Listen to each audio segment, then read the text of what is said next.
You know how every age has a replica of the location we used on Myst Island to get to that age? Well, this tree is not very impressive. You can see it's shorter than the other trees. It's just a minor letdown, I guess. Anyway, welcome to the Channelwood Age. We've been deposited on the lower level of this intricate maze of pathways, pipes, native huts, and other stuff. So let's take a look around. These paths have these pipes running along here. At these intersections, we have these switches here. I don't really know what I just did there yet. And there's the windmill that we saw on the flyby.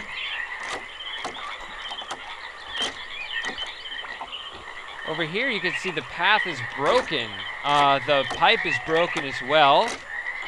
Looks like there's a crank over here that looks like it might fix the problem, but the trouble is, we're over here and it's over there. So we'll have to figure that out eventually. Let's try this path here. It leads to, well, you can tell what this is. It's a wooden elevator. It's a little more conventional design than the one we used to get here.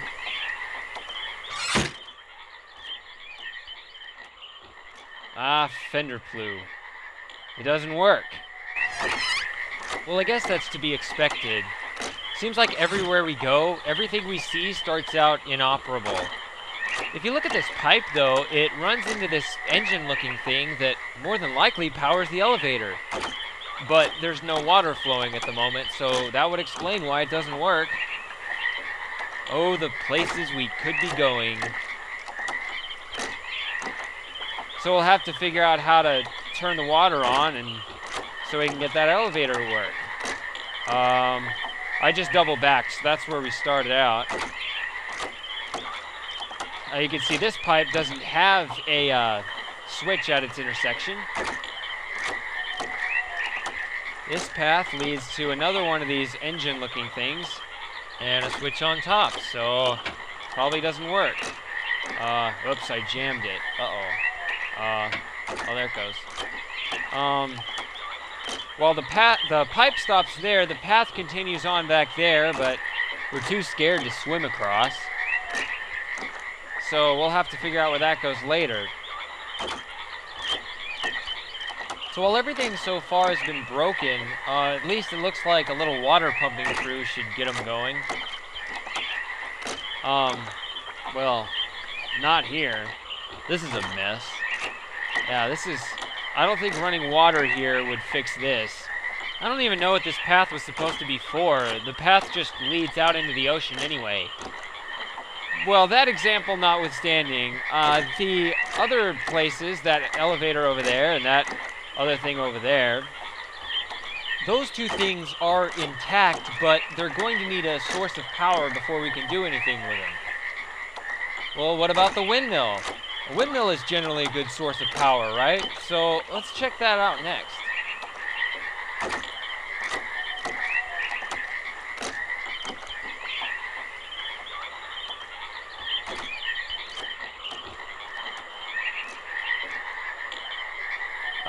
Here the pipe turns into a hose so that it can weasel around this pathway.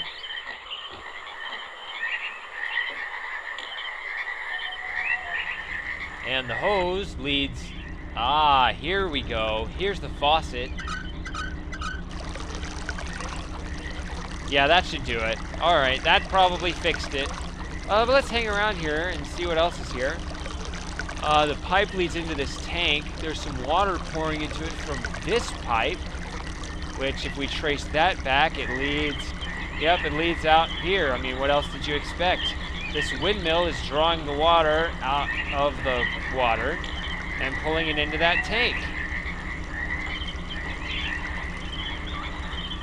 Almost looks like, if I can get a good look at it, I guess those are just smudges. At first I thought those were like symbols, like hieroglyphics or something, but no, it's probably nothing. So yeah, the water comes through here, and there's also this device here. I'm moving the mouse around, but it's like the switch is jammed. Oh well, I mean, in the original, the you could drag this thing up and down, but it wouldn't really do anything. It would just stop the flow of water.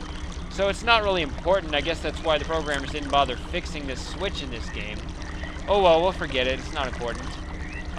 So yeah, there goes the water in the tank, and now by turning the knob here, we should now have water. Yeah, there we go. You can hear the water running through the hose now. And it's going through this pipe. We haven't been over here, this spiral whatever here, so let's check that out next.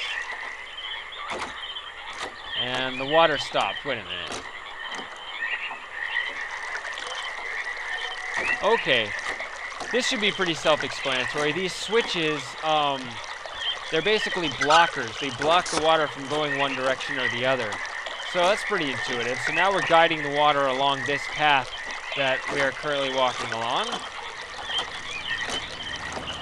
And yes, here's another one of those engine things. And this time you can hear it churning. And then there's this. Uh-oh. It's locked. Oh well. So this, whatever it does, is not helping us at the moment. If we look up, these stairs and this rope here lead up to something on the second level. That network of huts and things, but we can't access it at the moment. That's a disappointment. But that's okay. We have other things to try, because we got other places to power up, places that we saw earlier. So where's this water heading now? According to this switch, it's heading over this way. And at this intersection, it's heading over there. Well, that's a waste. It's just going back into the water. That's not going to help anything. If we turn it this way, now you can see why there's no switch here, because the water's flowing this way. So it's going to head this direction regardless of the source. And now it's powering up this engine. So if we turn the switch now, I expect it to work. There we go. So now we can continue on down this pathway.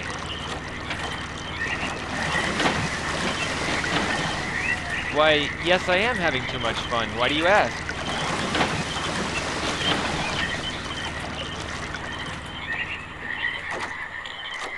So now we have a path with no pipe next to us. But it does join this other path with this pipe running along it. And they converge and meet at another elevator. But that engine isn't working, so I would expect this not to work this time. Yeah, that's okay. So where does this other path lead then? Oh, here we go. This was the first place we visited. We were standing on that side before, so now we can use this crank for whatever purpose. And it extends the pipe. Nice.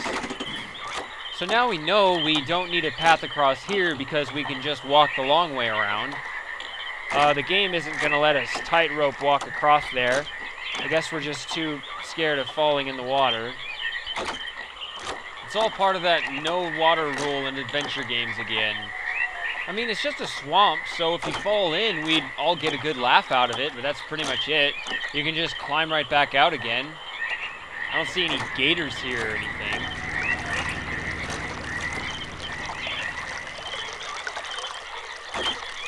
So if we trace this back, where is it? There it is. See, this is what's nice about the 3D environment.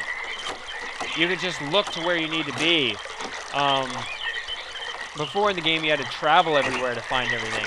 So if that's our goal, to get the water down that path, it hits that intersection over here. See, the water's not flowing this way. The water's coming from over there.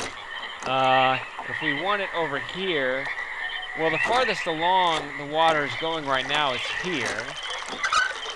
So if we turn that, and turn that, now it should be heading along to this one. This one's already pointing the right direction, so there it should be going all the way to the elevator at this point. But of course, we'll have to walk around yet again.